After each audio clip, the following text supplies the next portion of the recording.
وہ کم سے کم اتنی تکلیف ضرور کرے کہ اتنی عربی سیکھ لے کہ عربی جو ہے قرآن مجید اس کے براہ راست قلب پر نازل ہو سکے، وہ ترجمہ نہ دیکھے۔ اب ایک آیت پڑھی پھر ترجمہ دیکھا، پھر دیکھا اس میں نمبر 11 لکھا ہوا ہے، حاشیہ میں جا کر دیکھا نمبر 11 یہاں ہے، وہ دیکھا، تسلسل تو ٹوٹ گیا۔ اب وہ بات نہیں رہی۔ اور ترجمہ جو ہے وہ سبھی جانتے ہیں، دنیا میں ہر بچہ بھی سمجھ لے گا کہ غالب کا کوئی شعر ہو اور وہ آدمی پڑھ کے جھوم جاتا کہ کیا بات کہی، اسی کا انگریزی میں ترجمہ کر دیجئے، اب اس میں کچھ بھی نہیں۔ آپ نے مفہوم تو بیان کر دیا انگریزی میں، لیکن جو تاثیر ہے اس غالب کے شعر کی وہ انگریزی میں منتقل نہیں ہو سکتی۔ تو قرآن مجید کا کچھ نہ کچھ مفہوم تو ترجمے سے معلوم ہو جائے گا، قرآن کی تاثیر ترجمے سے نہیں حاصل ہو سکتی، تفسیر سے نہیں حاصل ہو سکتی۔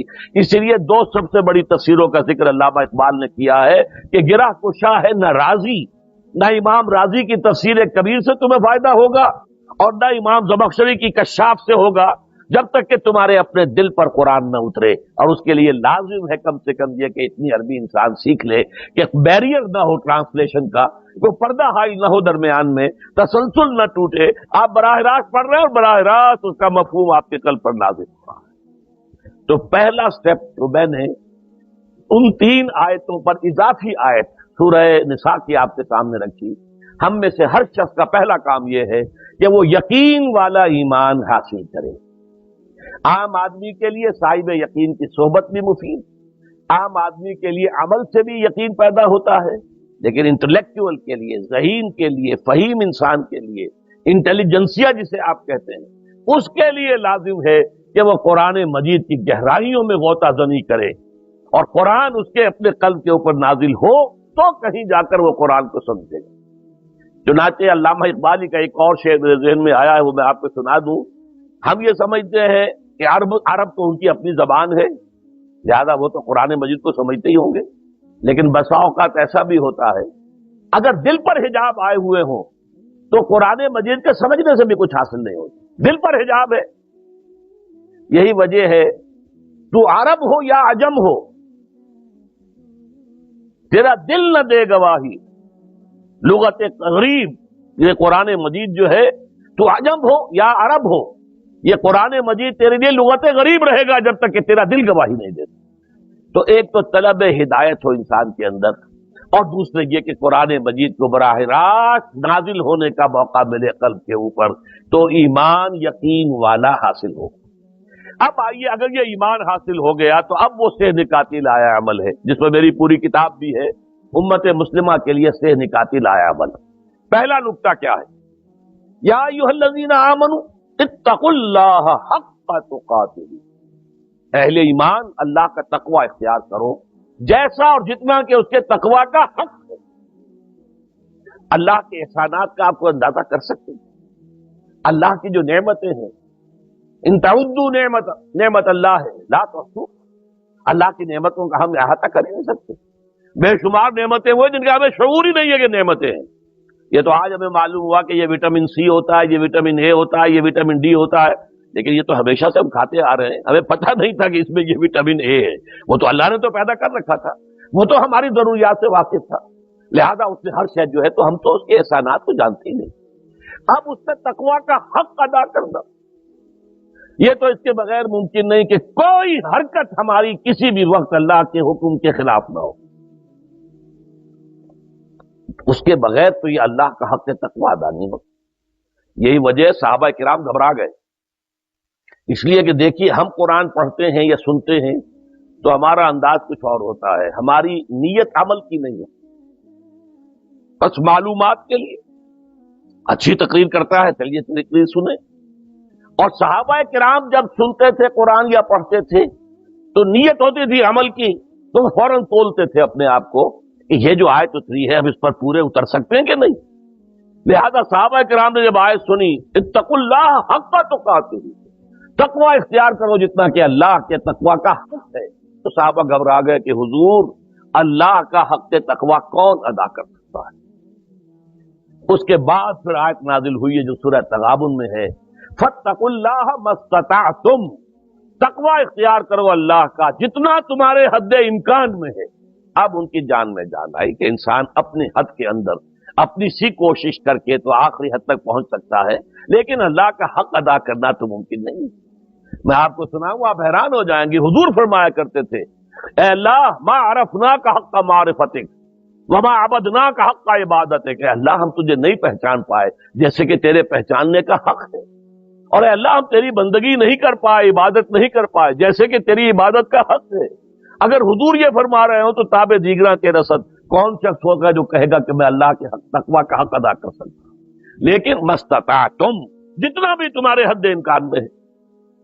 ابھی یہ آیت ختم نہیں ہوئی ہے، تقوی کی سب سے گاڑھی آیت ہے قرآن مجید کی، ابھی ختم نہیں ہوئی۔ دوسرا حصہ کیا ہے؟ وَلَا تَمُوتُنَّ إِلَّا وَأَنْتُمْ مُسْلِمُونَ، اور دیکھنا موت ہرگز نہ آئے تمہیں مگر فرما برداری کی حالت میں۔ کیا مطلب؟ فرض کیجئے کہ آپ کسی گناہ کے اندر ملوث ہیں، اسی لمحے موت آ گئی، کتنی بری موت ہوئی، کس حال میں اللہ کے ہاں پیشی ہو رہی ہے۔ ایک بہت بڑے شاعر تھے لکھنؤ کے، ان کو موت آئی، کیسے آئی؟ رات کے 2-3 بجے 2:30 بجے شراب خانے سے نکلے، شراب کے نشے میں دھت لڑکھڑائے، گر گئے، ساتھ ہی جو گندا نالا بہ رہا تھا اس میں گر گئے، وہاں سے لاش برآمد ہوئی۔ بری موت، کتنی بری موت۔ اور اس سے آگے بڑھیے، فرض کیجئے کوئی شخص بدکاری کر رہا ہے، زنا کر رہا ہے، اور اسی حالت میں اور اسرائیل آئے اور جان کھینچ لے، کیسی بری موت ہوئی، کس حال میں ہوئی؟ نافرمانی کی حالت میں۔ حضور نے فرمایا کہ کوئی شخص جب گناہ کر رہا ہوتا ہے تو اس کے دل میں ایمان نہیں ہوتا۔ مسلمان تو وہ ہوتا ہے لیکن ایمان دل میں نہیں ہوتا۔ لا یزنی الزانی حین یزنی وہو مومن، کوئی زانی حالت ایمان میں زنا نہیں کر سکتا۔ ولا یسرق السارق حین یسرق وہو مومن، کوئی چور حالت ایمان میں چوری نہیں کر سکتا۔ ولا یشرب الخمر حین یشرب وہو مومن، کوئی شرابی حالت ایمان میں شراب نہیں پیتا۔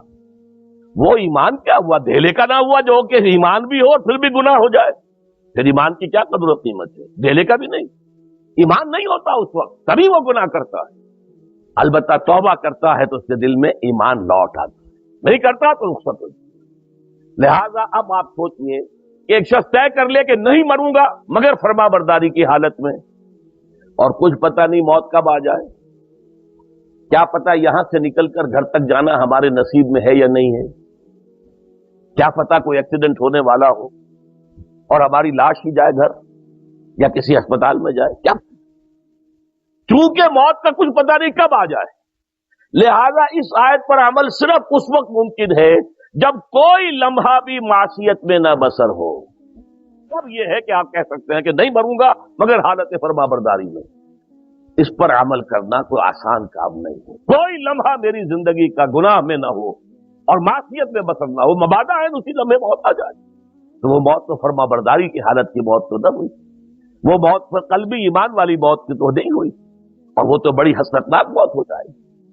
بہرحال یہ پہلا قدم ہے اصل میں، اور یہ اس کی ضرورت اس لیے ہے کہ ویسے تو جذبہ تو پیدا ہوتا ہے سب میں ہی، اچھائی کا پرچار ہونا چاہیے، اچھائی کی دعوت ہونی چاہیے، نیکیوں کی تلقین ہونی چاہیے، برائیوں سے روکنا چاہیے، لیکن ہمارے یہاں اکثر معاملہ یہ ہو جاتا ہے کہ جو سورہ بقرہ ہی میں فرمایا گیا ہے اور یہود کے بارے میں، اتامرون الناس بالبر وتنسون انفسکم وانتم تتلون الکتاب افلا تعقلون، کیا تم لوگوں کو نیکی کا حکم دیتے اور اپنے آپ کو بھول جاتے ہو؟ حالانکہ تم کتاب پڑھتے ہو، تورات تمہارے پاس ہے۔ تو یہ نہ ہو کہ لوگوں کے لیے تو جو ہے دوسروں دیگراں راہ نصیحت اور خود راہ فصیحت، یہ نہیں، بلکہ یہ سب سے پہلے اپنے کردار کو پاک کرو اور صاف کرو، اپنے کردار میں سے معصیت کو، حرام کو نکال باہر کرو۔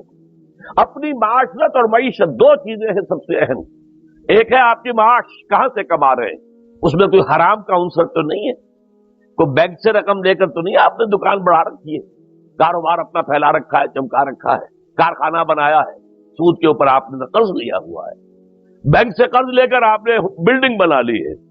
اگر یہ کام کیا تو آپ کی تو معیشت حرام کی ہو گئی، یا اور کوئی کام ہے، آپ غلط کام کر رہے ہیں۔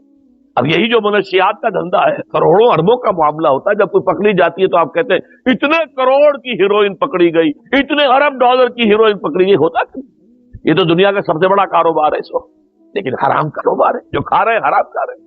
تو پہلی بات یہ ہے کہ جب تک کہ اشخاص اور افراد، اس لیے کہ امت جو ہے وہ بنتی ہے اشخاص سے مل کر، امت آسمان سے تو نہیں آتی، لوگ مل جل کر ایک جماعت بناتے ہیں، مل جل کر ایک امت بنتی ہے۔ تو اب اگر جیسے کہ ایک فصیل ہے بڑی اور وہ اینٹوں سے بنی ہوئی ہے، تو اینٹیں پختہ ہوں گی تو فصیل پختہ ہے۔ ایک تو اینٹیں پختہ ہونی چاہیے اور دوسرے سیمنٹ سبسٹنس جو لگا ہوا جوڑنے والا مسالہ، وہ مسالہ مضبوط ہونا چاہیے، تبھی وہ فصیل جو ہے وہ مضبوط ہوگی۔ تو پہلی کام کیا ہے کہ ہر اینٹ جو ہے وہ مضبوط ہو جائے۔ اللہ تعالیٰ نے فرمایا سورہ رعد میں، ان اللہ لا یغیر ما بقوم حتی یغیروا ما بانفسہم، کسی قوم کی حالت اللہ نہیں بدلتا جب تک کہ وہ اپنے اندر اپنے نفس کی حالت کو نہیں بدلیں گے۔ پہلے اندر اپنے آپ کو بدلو، پہلے حلال پر اکتفا کرو، حرام سے اجتناب کرو، گھروں میں شرعی پردہ نافذ کرو، شرعی پردہ، یہ رواجی پردہ نہیں، شرعی پردہ۔ پوچھئے علماء سے کس کس سے پردہ ہے، کس کس کے سامنے عورت آ سکتی ہے بغیر حجاب کے، کون ہے محرم، پوچھئے، اور چیزیں بھی پوچھتے یہ بھی پوچھئے نا ان سے، پھر اس پر عمل کیجئے۔ اگر آپ اپنے گھر کے اندر پردہ نافذ نہیں کرتے اور شکوہ کرتے جی بڑی عریانی دنیا میں پھیل رہی ہے، تو آپ کو شکوہ کرنے کا حق نہیں۔ عریانی ہے، بے حجابی ہے، بے پردگی ہے، فحاشی ہے، پھیل رہی ہے، کیوں؟ ہم نے خود اپنے گھروں سے پردہ نکال دیا۔ جس کے بعد دو پیسے آ گئے، سب سے پہلا کام یہ کیا کہ برقع اتار دیا۔ معلوم ہوا کہ یہ تو غربت کی علامت تھی، یہ تو گویا کہ دقیانوسیت کی علامت تھی۔ تو ہمیں یہ سوچنا چاہیے، ہماری معاشرت، اب کسی نے قانون تو ہمارے اوپر نافذ نہیں کیا ہے کہ عورتیں پردہ نہ کریں، اللہ کا شکر ہے آج تک پاکستان میں تو ایسا نہیں ہوا ہے۔ مسلمان ملک ایک ترکی بھی ہے، وہاں عورت اپنا سر بھی نہیں ڈھانپ سکتی۔ آپ کو اپنے اخبار میں آپ نے پڑھا ہوگا، ایک ممبر آف پارلیمنٹ ان کی آ گئی تھی کہ جس نے صرف سر ڈھانپا ہوا تھا، سکارف رکھا ہوا تھا سر پر، اس جرم کی پاداش میں اس کی وہ اسمبلی کی ممبرشپ بھی گئی اور ترکی کی سٹیزن شپ بھی گئی۔ ہمارے ہاں تو نہیں، جس گھر سے بھی پردہ نکلا ہے اپنی مرضی سے نکلا ہے، جس نے بھی چھوڑا ہے اپنے ارادے سے چھوڑا ہے، کسی نے آپ پر لازم نہیں کیا۔ تو پہلا کام دیکھیے اصلاح معاشرہ کا، پہلے اپنے آپ کو بدلو، اپنے آپ کو ٹھیک کرو، اپنے کردار کو، اور دونوں اعتبارات سے اپنی معاش اور معاشرت، معاش آپ کی جو بھی کمائی ہے جس پر آپ کا گزارا ہے اس میں کوئی حرام کی آمیزش نہ ہو، معاشرت جو رہن سہن ہے، باقی ظاہر بات ہے چور کا ہاتھ تو آپ نہیں کاٹ سکتے، وہ تو جب تک قانون نہ بنے اور وہ نظام نہ بدلے، زانی کو آپ سنسار نہیں کر سکتے جب تک کہ شریعت کا قانون جو ہے اس کی بالادستی نہ ہو جائے، وہ آپ نہیں کر سکتے، سود آپ ختم نہیں کر سکتے جب تک کہ وہ نظام حکومت ختم نہ کرے، ورنہ تو ہر ایک جو ہے پورے ہمارے نظام کا جو ہے تانا بانا سود پر ہے۔ لیکن خود تو اپنے آپ کو بچا سکتے ہو، ڈائریکٹ انوالومنٹ تو نہ ہو سود میں، خود تو سود پر قرض نہ لو، خود تو اپنی بچت وہاں رکھ کر اس پر سود نہ کھاؤ، اور فکس ڈپازٹ رکھ کر جو ہے سود نہ کھاؤ۔ کم سے کم ان دونوں اعتبارات سے جب تک کہ ہم اپنے آپ کو، تقویٰ تو بہت اونچی چیز ہے، اور تقویٰ بھی وہ جتنا کہ اللہ کے تقویٰ کا حق ہے، تو بہت اونچی بات ہے، کم سے کم جو صریح حرام ہے اس سے تو بچے۔ تو پہلی منزل یہ، بلکہ میرے اب آج کی ترتیب میں دوسری منزل ہوئی۔ پہلی منزل کیا تھی؟ یقین والا ایمان حاصل کرو، یقین پیدا کرے ناداں، یقین سے ہاتھ آتی ہے وہ درویشی کہ جس کے سامنے جھکتی ہے فقوری۔ ایسے ایسے درویش گزرے ہیں۔ اب یہ خواجہ نظام الدین اولیاء رحمت اللہ علیہ دلی میں ایک تخت ہوتا تھا بادشاہ کا، ایک تخت ہوتا تھا ان کا روحانی تاجدار، وہ کون تھے؟ نظام الدین اولیاء رحمت اللہ علیہ۔ 6 بادشاہ ان کے زمانے میں بیٹھے تخت دہلی پر، کسی کے پاس حاضری نہیں تھی، درویش نہیں جایا کرتے عمرا کے گھروں میں۔ ایک بادشاہ نے کہا کہ میں آنا چاہتا ہوں، روک دیا، نہیں میرے پاس مت آؤ۔ اس نے کہلوایا میں آ جاؤں گا، آپ کا دربار عام ہے، کھلا ہے، سب آتے، میں بھی آ جاؤں گا، آپ مجھے کیسے روک سکتے ہیں؟ جواباً کہلوایا کہ اگر بادشاہ ایک دروازے سے داخل ہوا تو درویش دوسرے دروازے سے نکل جائے گا۔ جھک رہا ہے کہ نہیں بادشاہ؟ جب آیا تھا بابر یہاں پر حکومت وہ جنگ کرنے کے لیے، اور پانی پت کی پہلی جنگ ہونے والی تھی سن 1526 میں، پتہ نہیں یہ تاریخ بھی اب لوگوں کو معلوم ہے کہ نہیں، تو وہاں کون تھا؟ ابراہیم لودھی بات دہلی تھا۔ وہ آیا ہے شیخ عبد القدوس گنگوہی رحمت اللہ علیہ کے پاس کہ حضور حضرت میرے لیے دعا کیجئے، بڑا وقت سخت آ گیا ہے، بابر فوج لے کر آ گیا ہے۔ ان کا دعا نہیں کی، فرمایا ہٹ جاؤ یہاں سے، ہماری دھوپ چھوڑ دو، دعا نہیں کی، وہ آیا ہے ہاتھ جوڑ رہا ہے، دعا کی، دعا نہیں کی، اس لیے کہ ظالم حکمران تھا اور بابر نے شکست دی۔ تو یہ فقیروں کے پاس چل کے بادشاہ کیوں جا رہے ہیں؟ اس لیے کہ وہ یقین ہے دل کے اندر، یقین پیدا کرے ناداں یقین سے ہاتھ آتی ہے، وہ درویشی کے جس کے سامنے جھکتی ہے پوری، بادشاہ جھکتے ہیں جن کے سامنے، وہ کس سے حاصل ہوتی ہے؟ وہ در حقیقت یقین قلبی والی دولت۔ دوسرا کام، اپنے عمل کے اندر، اپنے کردار میں تقوی اختیار کرو، جس کا کم سے کم درجہ یہ ہے کہ حرام سے تو اپنے آپ کو بچا لو اور فرائض کی پابندی کرو۔ نماز فرض ہے، روزہ فرض ہے، اگر آپ کے پاس مال اتنا ہے کہ زکوٰۃ آپ پر عائد ہوتی ہے، زکوٰۃ دینا فرض ہے، اگر استطاعت ہے تو حج کرنا فرض ہے، جو بھی ہے فرائض وہ ادا کرو، فرائض و واجبات ادا کرو، حرام سے اپنے آپ کو روکو۔ یہ دو کام نہیں کرتے تو اگلی آیت کی طرف بڑھنے کا فائدہ ہی نہیں، پھر یہیں پر بات ختم ہو جائے گی، فل سٹاپ ہو جائے گی۔ لیکن اگر یہ مرحلہ طے کر لیا، خوش نصیب، اس نے اپنی معاش اور اپنی معاشرت کو درست کر دیا شریعت کے مطابق۔ اب اگلا قدم کیا ہوگا؟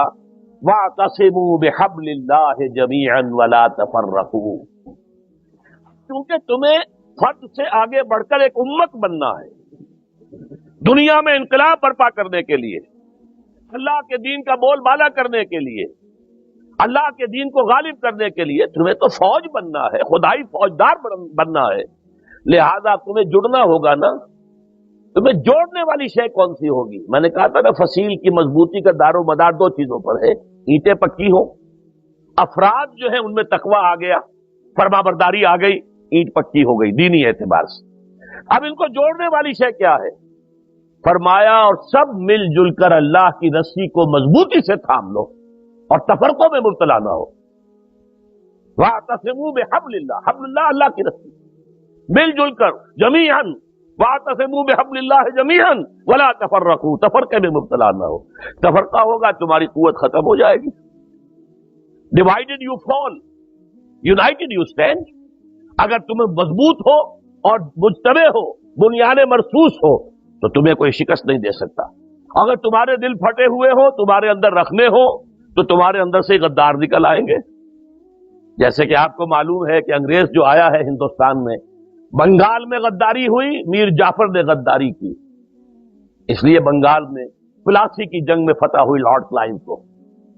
دکن میں ہمارا آخری تیر جسے کہا اقبال نے، سرکشے مارا خدنگے آخری، ٹیپو سلطان آخری چٹان تھی ہندوستان کے اندر، اور وہ بھی ایک غدار کی وجہ سے۔ جعفر از بنگال و صادق از دکن، ننگے آدم ننگے دی ننگے وطن تھے کون؟ مسلمان تھے۔ لیکن یہ کہ اگر آپس میں تفرقہ ہے، آپ کے تفرقے کو دشمن استعمال کرے گا، آپ کو آپس میں ٹکرائے گا، ایک کے مقابلے میں دوسرے کی مدد کرے گا، کبھی دوسرے کے مقابلے میں آپ کی مدد کرے گا، تاکہ آپس میں ٹکرا کر ختم ہو جاؤ۔ لہذا اتحاد، اب چونکہ یہاں پہ اتحاد لکھا ہوا ہے تو اسی حوالے سے سمجھیے کہ وَاعْتَصِمُوا بِحَبْلِ اللَّهِ، اتفاق کیسے آئے گا؟ اللہ کی رسی کو مضبوطی سے تھامو۔ یہاں ایک سوال پیدا ہوتا ہے کہ اللہ کی رسی کون سی ہے؟ بلکہ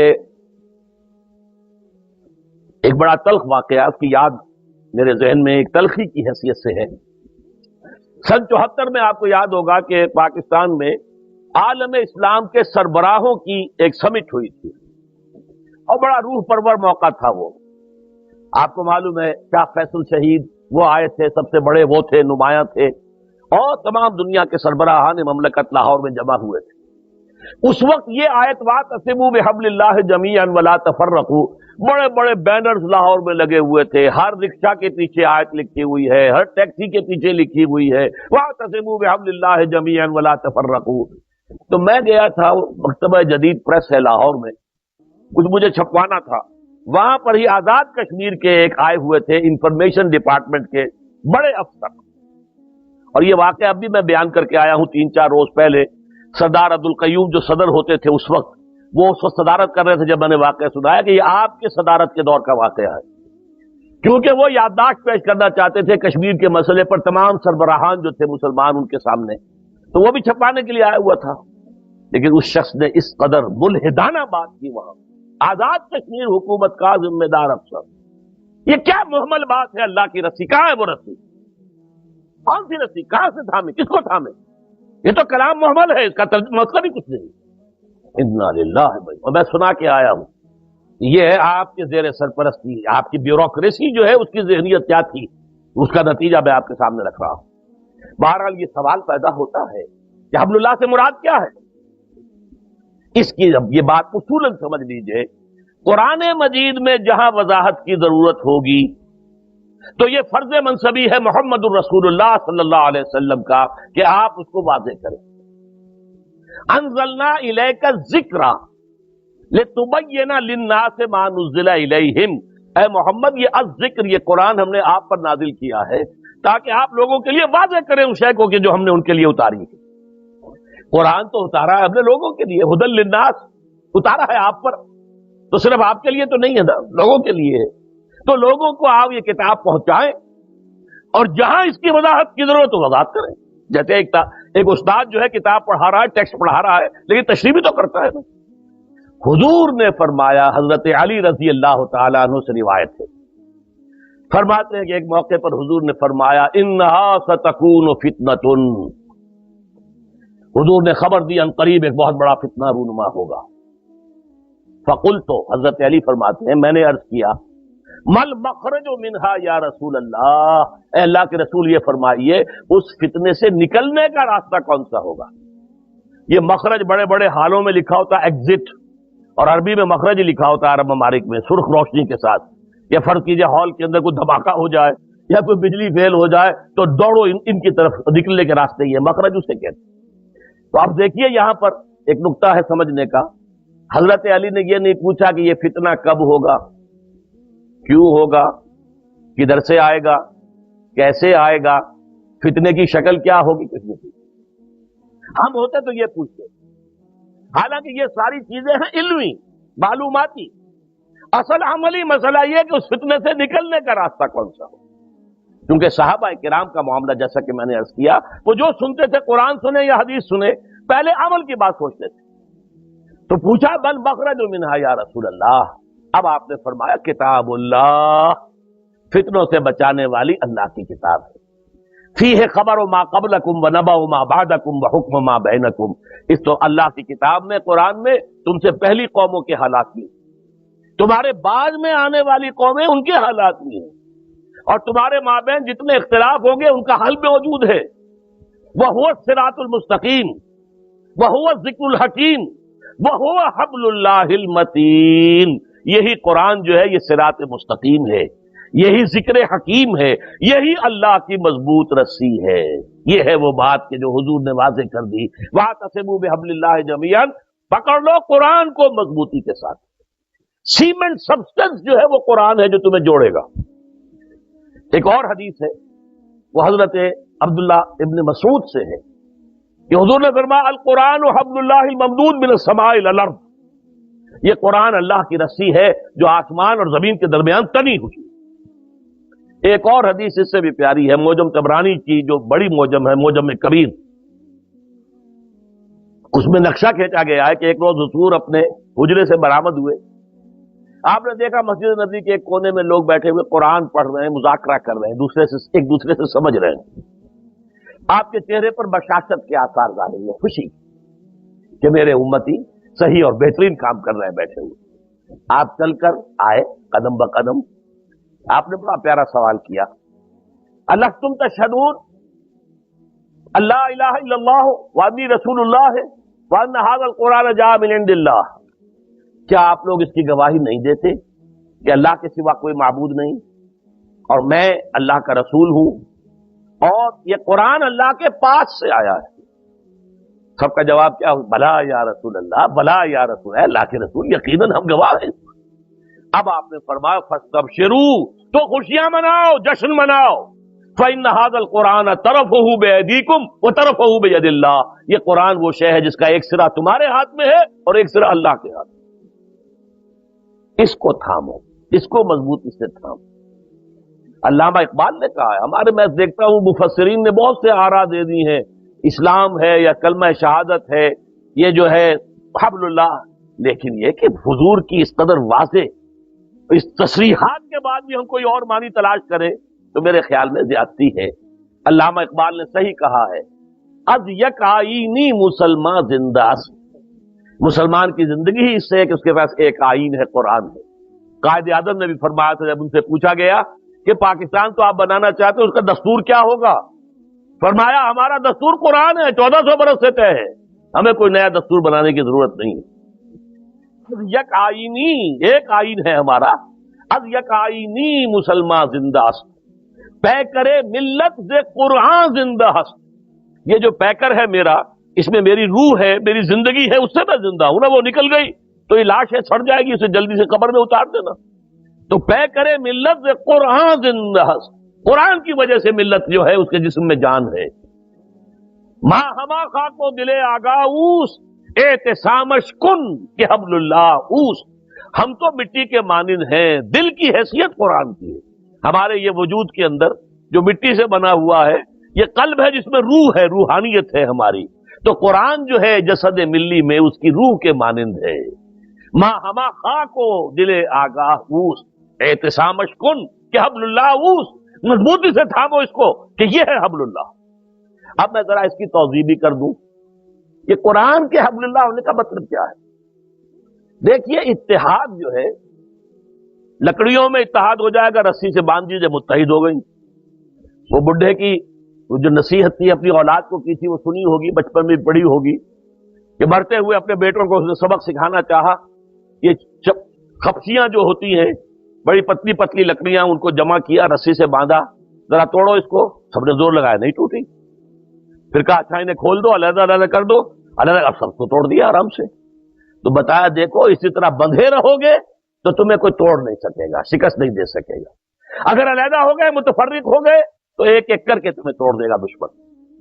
اسی طریقے سے در حقیقت اگر ہم یکجا یقین لکڑی کو جمع تو رسی سے، اب انسانوں کا جو ہے جوڑنا، انسان کسے کہتے ہیں؟ حیوان عاقل ہے، انسان کا فکر ہے، اس کی سوچ ہے، اس کے نظریات ہیں، اس کے افکار ہیں، اس کے عقائد، انہی کی بنیاد پر پھر اس کے مقاصد وجود میں آتے ہیں۔ جب تک ان چیزوں میں ہم آہنگی نہیں ہوگی، ہمارے نظریات بھی ایک ہوں، ہمارے مقاصد بھی ایک ہوں، جب تک نظریات اور مقاصد کی ہم آہنگی نہیں ہوگی، انسانوں میں اتحاد ممکن نہیں ہے۔ واز کہتے رہیے، کتنا ہی کہہ لیجئے، اتحاد ہونا چاہیے، اتحاد سے میں برکت ہے، سب صحیح ہے، ہوگا نہیں اتحاد۔ اتحاد ہوگا کس سے؟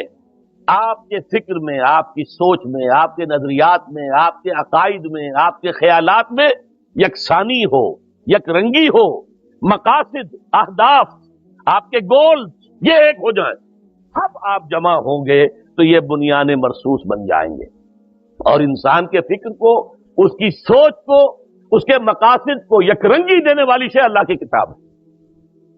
لہذا اب تیسرا قدم ہوا آج کے میرے بیان کے اعتبار سے کہ اب یہ اینٹیں پکی ہو گئی، انہیں جوڑنے کے لیے قرآن، اب قرآن میں غوطہ زنی کرو، قرآن پر اپنی سوچ کو، اپنے فکر کو، اپنے خیالات کو قرآن پر مبنی کرو، قرآن سے عزائم حاصل کرو، ارادے حاصل کرو، اپنے مقاصد کا حصول قرآن سے کرو، اپنی منزل کا تعین قرآن سے کرو، تب تم سب کے سب آپس میں جڑ جاؤ گے۔ اس آیت میں آگے چل کر صحابہ کرام، خاص طور پر انصار پر اللہ کا جو بڑا احسان ہوا تھا وہ گنوایا گیا، اس لیے کہ حضور کے یثرب آنے سے پہلے وہاں کے جو دو بڑے قبیلے تھے وہ آپس میں بڑے جنگ کرتے تھے، اوس اور خزرج کے مابین 100 سال سے قبائلی جنگ جاری تھی۔ ایسے نہیں تھے جنگ کے روز کے تلواریں کھڑک رہی ہوں، کچھ لوگ ان کے مار دیے، انہوں نے ان کے مار دی، جیسے ہمارے اب بھی ہوتا ہے قبائلی علاقے میں، قتل در قتل، قتل کا جواب قتل ہو رہا، یا جیسے کسی علاقے کے اندر جو گنڈے ہوتے ہیں ان کے مابین اسی طرح کا چلتا ہے، چودراہٹ کی وجہ سے اس گروپ نے ان کو مارا، انہوں نے ان کو مارا، تو اس طرح سے ان کی قوت ختم ہوتی جا رہی تھی۔ جب حضور تشریف لائے مدینہ منورہ میں، اب ایمان اور قرآن کی بدولت وہ بنیان مرصوص بن گئے۔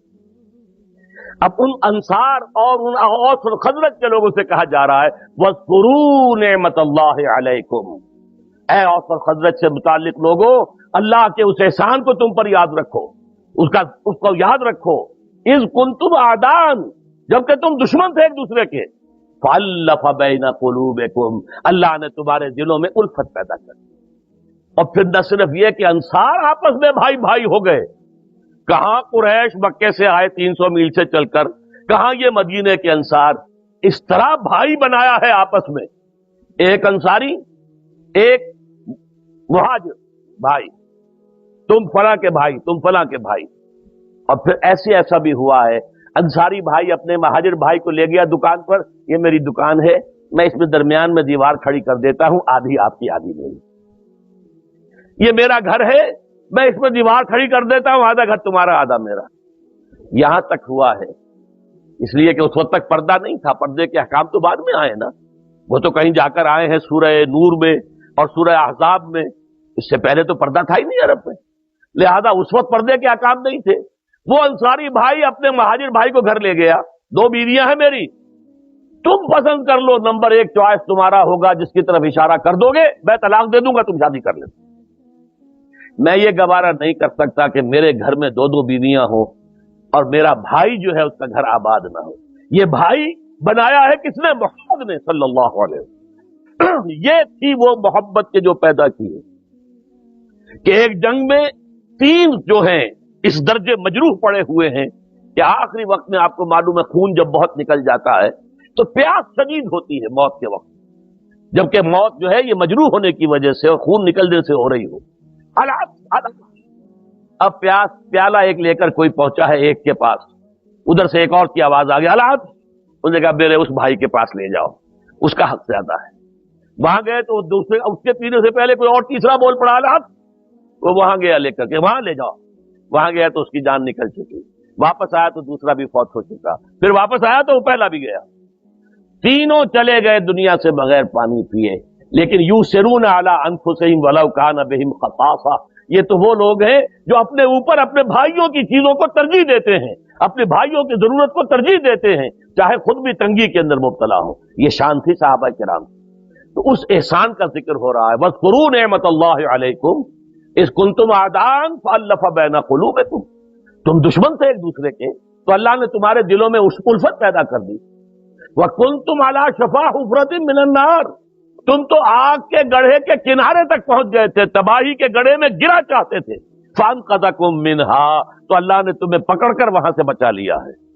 كَذَلِكَ يُبَيِّنُ اللَّهُ لَكُمْ آيَاتِهِ لَعَلَّكُمْ تَهْتَدُونَ، اسی طرح اللہ تعالیٰ تمہارے لیے اپنی آیات کی وضاحت کر رہا ہے تاکہ تم ہدایت حاصل کرو۔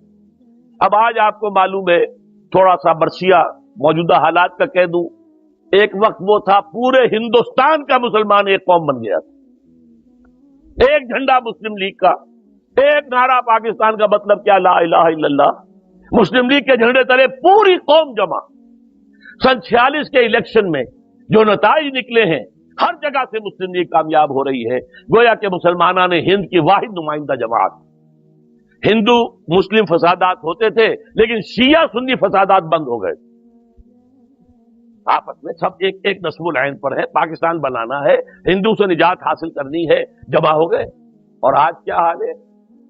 اب وہ قوم کہیں نہیں ہے، قومیتوں میں تقسیم ہو گئی۔